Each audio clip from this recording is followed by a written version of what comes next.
SEO this week. Got questions, got tools, got news. First, we got promotions.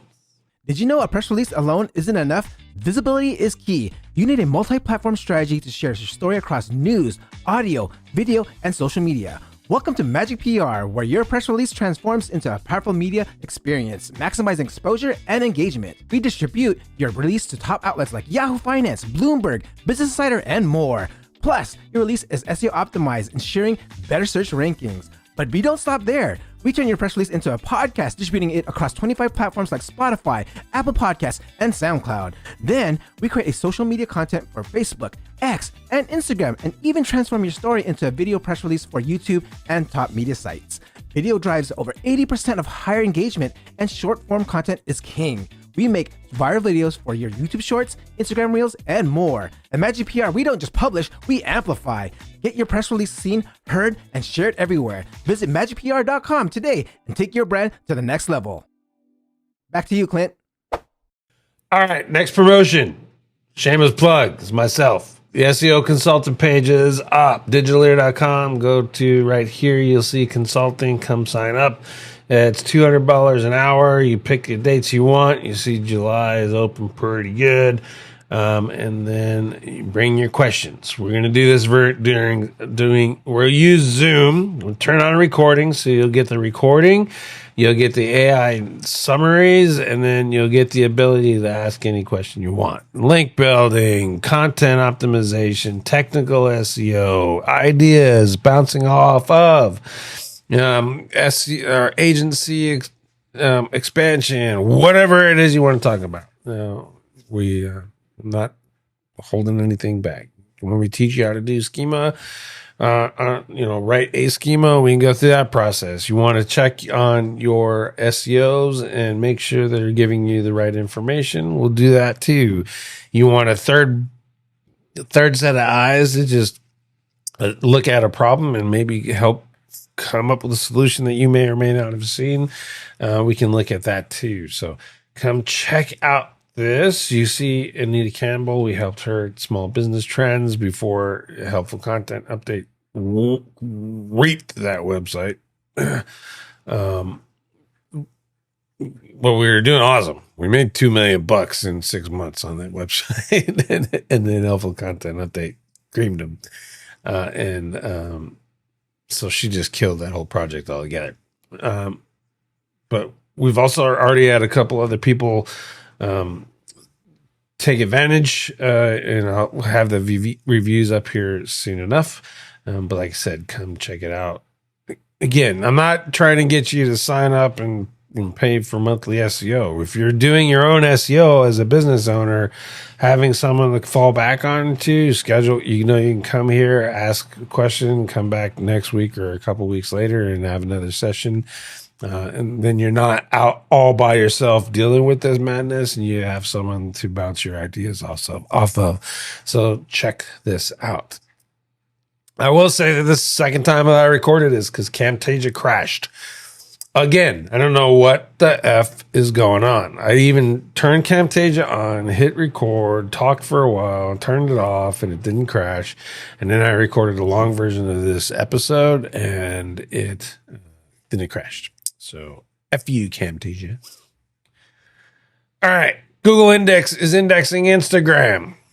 Long story short, Google's indexing Instagram. If you're doing YouTube Shorts, TikTok, or Reels on Facebook, then you should be doing Instagram just as a matter of course. And you can use that same video for all 4 of those platforms and spread your pretty face or however you make videos along the wilds. And now Google is indexing them. From an SEO perspective, the only thing that would make that a whole lot cooler is if Instagram made it better, easier for you to get traffic off of Instagram onto your website. That would make it cooler. So we'll see what happens. It's also a good link building opportunity. This is, I don't know if this came out before.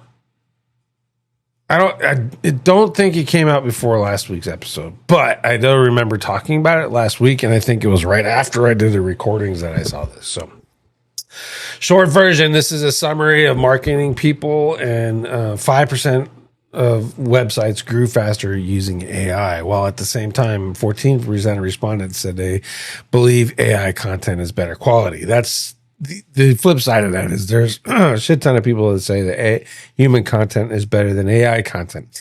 However, there was a story, and I shared it probably 3 weeks ago now, if I'm not mistaken, where AI content, human content was rated better as AI content. Goes along with these numbers. But when they actually had to look at human content versus AI content, they overwhelmingly picked AI content as better quality. So they say they want human content, but they like the AI stuff better. And now, is that going to change? Maybe, maybe not. We'll see how it goes.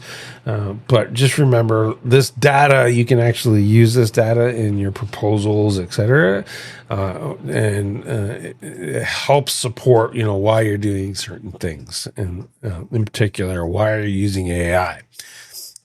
Or if you want to go this route, why you're not using AI and you're making them pay more. But I will tell you that if 5% traffic growth compared to pure human written content is not nothing. So bear that in mind. Bias in AI is essentially, essentially what they're talking about here is the amount of websites that are cited primarily, and based off of the data. You see, Google is over relying on Reddit and Quora and YouTube and pushing back Wikipedia. Yeah, big deal. Mayo, Cleveland Clinic. This is, to me, that's a big deal. They got these clowns answering medical questions. There's something wrong there, Google. You need to fix it. ChatGPT is kind of, less Wikipedia. Oh, boohoo. And then more Google.com. I don't know where that comes from, but I will also admit that I don't use a lot of ChatGPT to do web searching. If I want to do web searching, I just go to the web and search. I don't use ChatGPT. So there is that. And then Perplexity, it is essentially this cool AI-driven search engine as far as I'm concerned, and it's great for research, etc. So that it depends less on Wikipedia, to me, is awesome. And YouTube, I get. And I don't necessarily call that an over-reliance, because YouTube and the Reels and Instagrams and all those folks, they're using video to answer questions, right? And those videos do get transcribed, so there's some content there. So Perplexity can say, here's the video, here's talking through the steps to answer your question. You can watch the video now, or you can just take it for its face value, its summaries, and still get what you're looking for. Get your question answered, or get you one closer to a buying decision, or whatever, right? So I think that's awesome. And then we have this one, localization that works. This one is not even data. Essentially, what they're talking about is what you do, or what you should do in regards to having website pages or website versions, different versions. So let's Spanish and English, for example. And how it's not good enough to just translate. You have to use references, idioms, visuals that people are in that area know specifically. So don't go writing in Spanish for a Spanish market and then not mention anything in Mexico, versus writing Spanish in a Spanish market and mentioning everything in Spain. Right? Or going into Portugal and forgetting that they speak Portuguese and not Spanish, and then all the nuances that go along with it, and references and idioms. And a lot of us do this already if you're targeting a U.S. market, right? Especially if you're local, you reference places, local neighborhoods, idioms in regards to, truck accident versus big box accident, those kind of things, depending on where you're talking about. Chili cheesesteak versus pie, and pizza versus pie, right? That kind of stuff. When you're doing localization anywhere, it helps, in particular if you're doing it in international space. One, I think you'll actually treat that market will understand you a little bit better. You'd probably convert a little bit better if you use localization. And then you can throw a little bit of emotion intent. It was just trend creation. So you can add these two versus just doing this one. And it probably be okay or do a lot better. The traffic numbers in their example are not overly stellar, but I like this because you don't get these stupid rank boners. And essentially, look at this thing. It's caused by adding all of these years and going, oh, look how wonderful we did. But this is actually over what? Probably 6 months. It's that kind of graph is misleading. So if you are a person that sells courses about how to do topical maps and use that kind of graph to sell, you're probably a piece of shit. Just saying. I told you, I recorded this twice. So if I sound snippy, there you go. All right, let me refresh this thing. This is a tool from Dejan. It's actually kind of cool. It's got, if all it does is what I'm about to do here. That's it. You can't edit these boxes or anything. That said, it's still kind of cool to play with. We're looking at embedding optimization is equal to keyword stuffing. It's basically John Mueller saying, oh, if you're optimizing embeddings, which is essentially SEOs, SEO speak for, or nerd speak for adding keywords or entities or LSI or TF-IDF references in order to make it more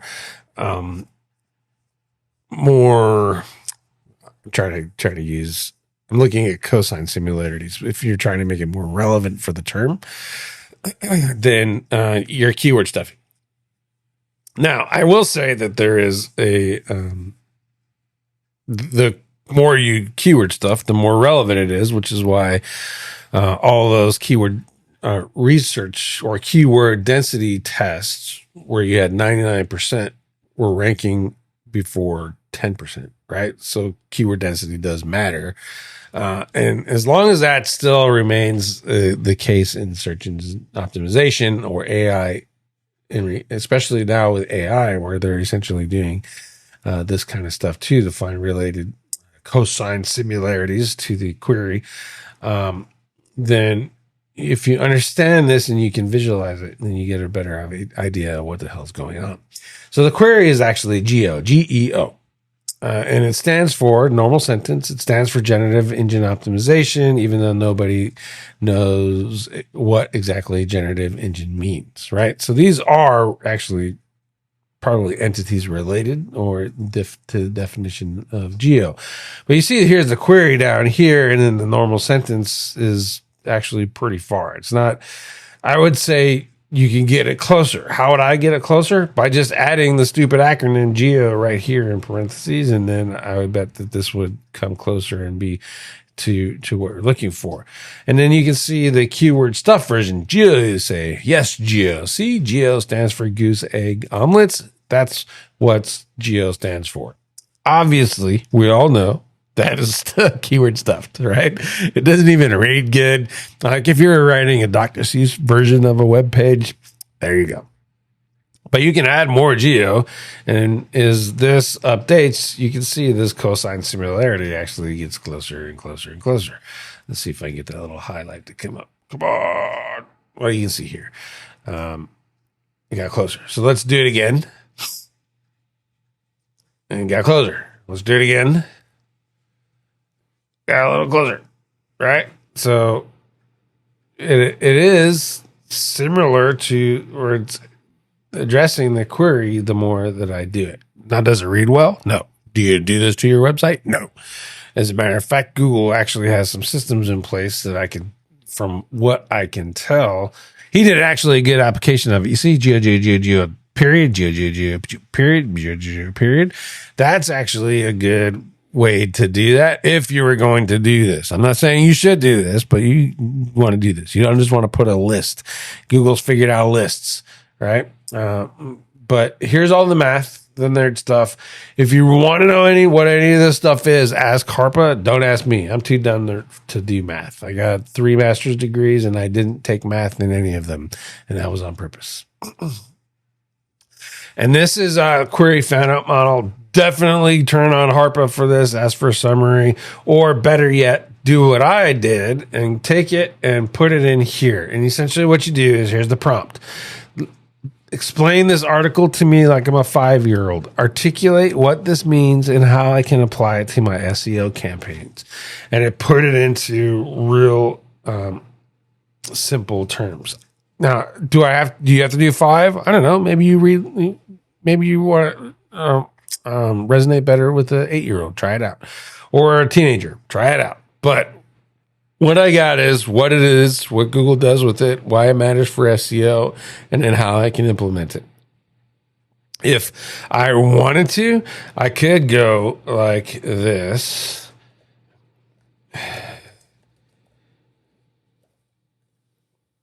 You don't get to see Nova, by the way. I'm showing it to you. Let's see if it does it. Nope. No, shut up. Activate. I'm going to do this.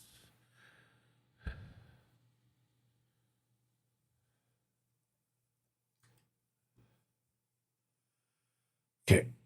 There you go. Okay. Nova, using the query fan out. Using the explanation of query fan out. Please write a detailed article on the subject. Boom. I noticed I turned off the web. I wanted to do it. And now here he goes. It's writing it out. So it's basically taking super nerd Dejan and turning it into 5-year-old Clint. 5-year-old Clint's pretty damn smart. Smart enough anyway. Right?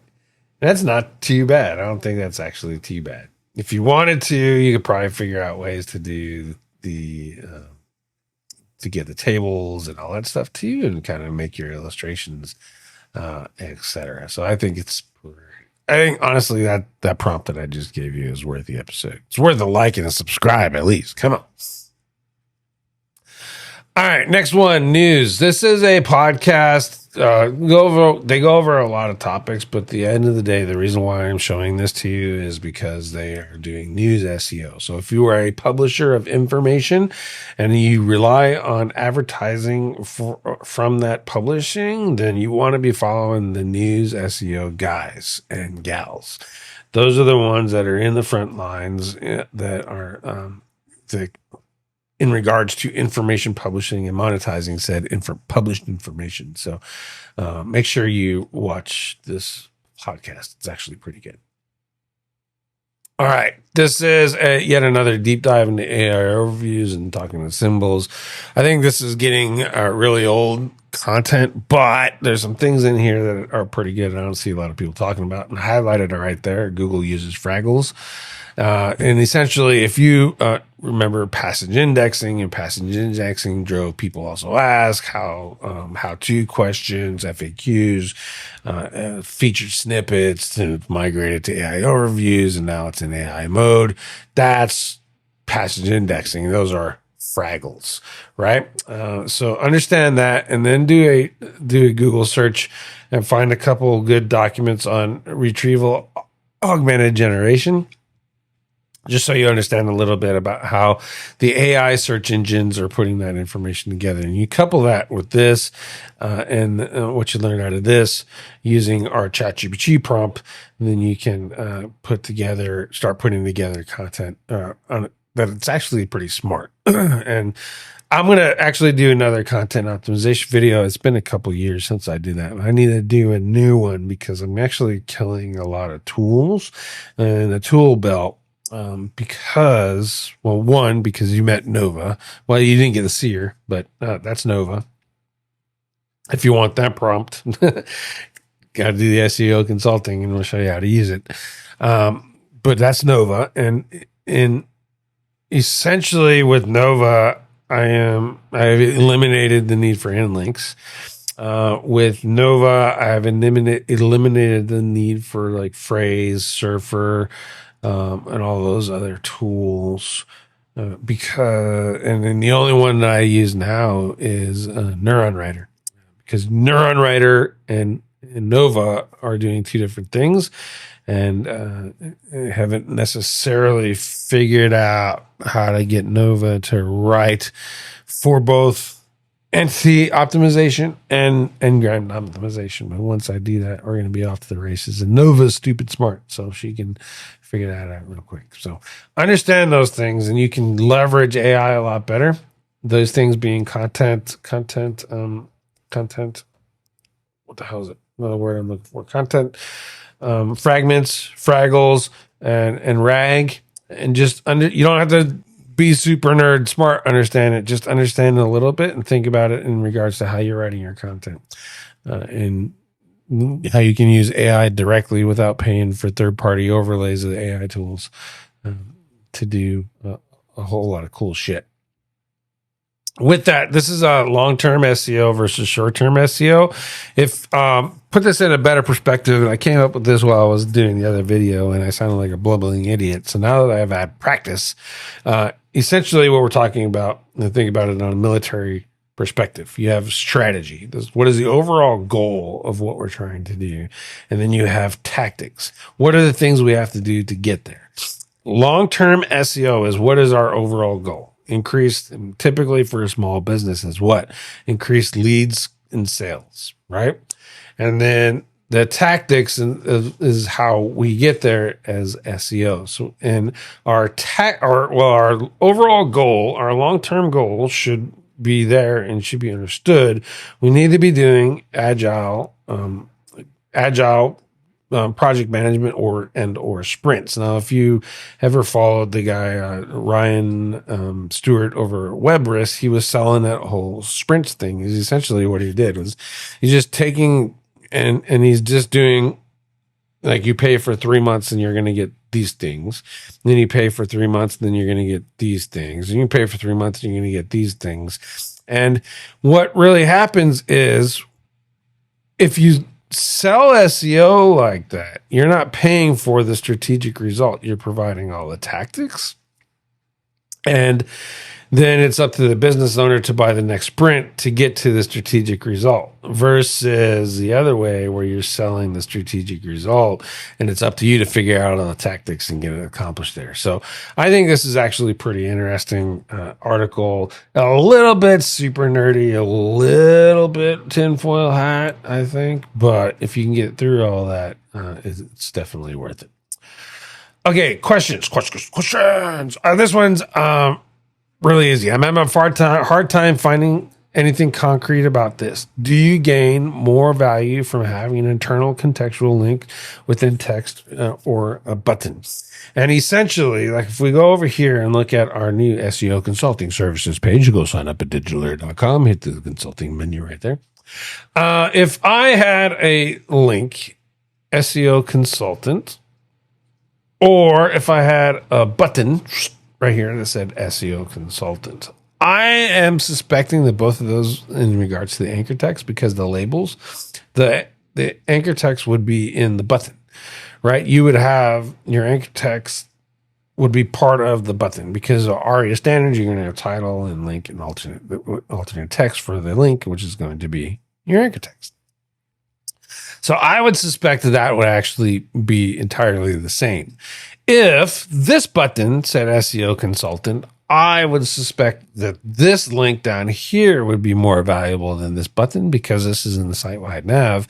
And we do have testing that says headers, sidebars, footer links are not as valuable as in content links. We have that, but we just don't have the test that says this definitively. So what I would suggest is that we're going to have to test that. And I think it's going to be a really cool test, and just got to knock it out. New pages are ranking and disappearing. This is a little weird. So essentially, he's saying he ranks really high for non-competitive terms. Non-competitive meaning no one's writing new articles for it and not getting anything fresh. That's kind of how I read it. And it'll rank for 2 days for those keywords, and then it disappears. What could that be? And I would suggest that it could be a couple things. One is just indexing. And I've seen this a lot. Like I'll do a long form piece of article. It'll index and then I'll come back 2 days later and it'll be gone. I've seen that. And then I got to put it back in and then it gets tested for like 90 days. And if I don't build backlinks to it, then it goes out again.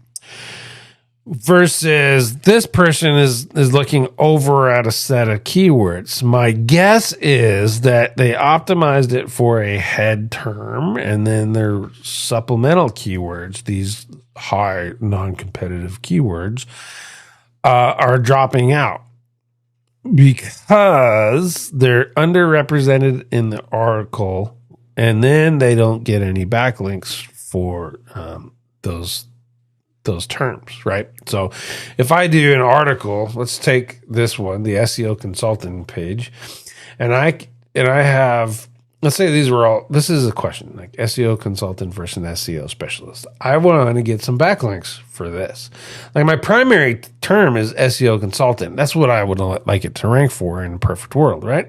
But I won't be mad if it ranks for this because I answered that question. I won't be mad if it ranks for this because I answered that question. I won't be mad if it ranks for this because I answered that question. So as you're doing these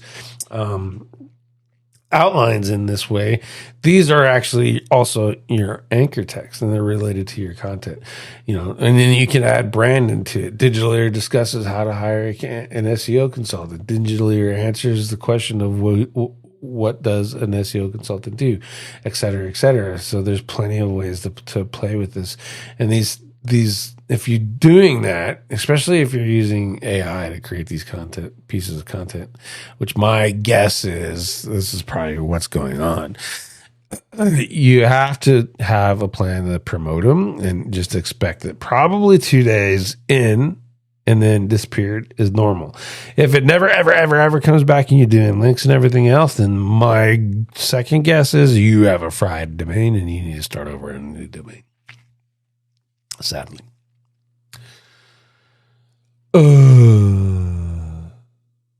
Tools. Tool time.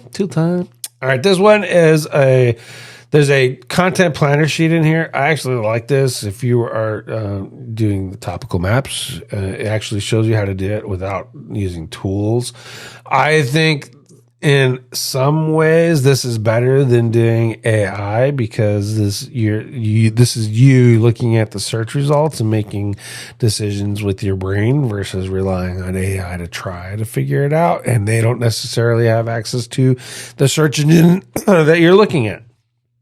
So if you're trying to go for Instagram, for example, and you wanted to reverse engineer their algorithm and you got to figure out keywords for the video reels topics you want to do. Same with YouTube or same with TikTok or same with Google's organic search, right? And Amazon, here's another example. And so knowing how to build those manually is really, really important. And I think, honestly, if you're relying entirely and solely on AI topical maps, you're probably doing yourself a disservice. Just saying. You're gonna get okay results. But if you did this a little bit, you're probably gonna get better results. Just saying. All right, next tool is called Minimax. It's minimax.io. It's an AI thing. Duh. This part, the chat thing, is dumber than shit. So just be careful. Like I came in here and asked it simple questions, and it just lost its mind. And so I didn't like that at all. The cool part, the part I want to show you guys, is the agent part. So you notice chat, agent part, and look at these websites that this damn thing made. They are pretty awesome. So here's an example. Unique sound, explore the vision. The AI made this. And I have an example my buddy made to turn me on to this that is stupid way better than this one. And I can't show it to you because he get mad. And he built it on his phone. Like he was sticking around on his phone and he built it. Team dinner reservations. Anyone say geo content, for example? Check it out. Task planning. Doing the web search.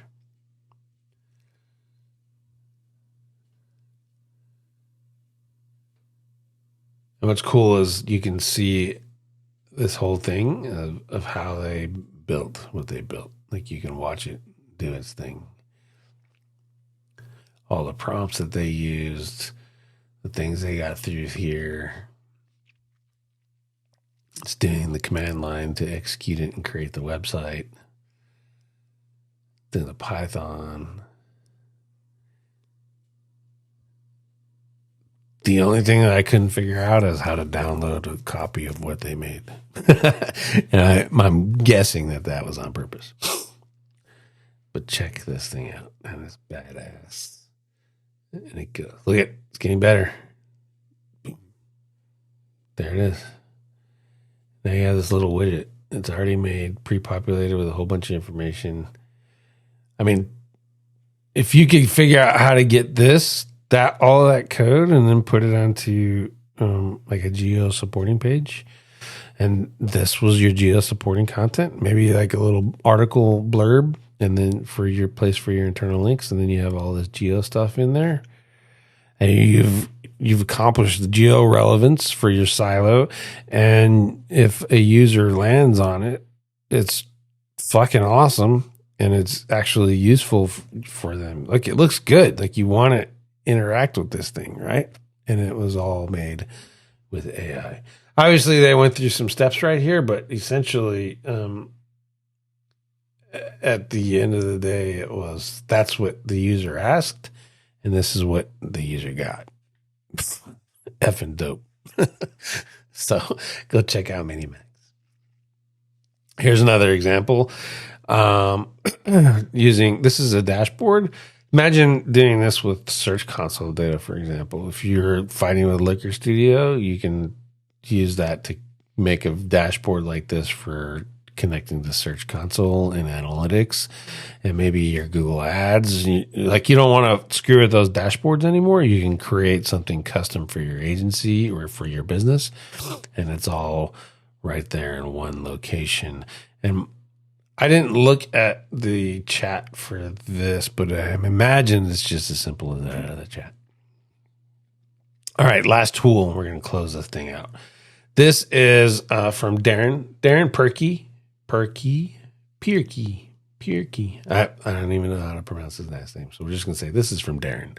And it is a spreadsheet that you can use to create local SEO content. It's given away right there in the name, using ZimWriter. And you fill out this sheet, and then it pre-does some stuff for you, and then you have a download or something to put into the bulk writer and just let it go to freaking town on your website.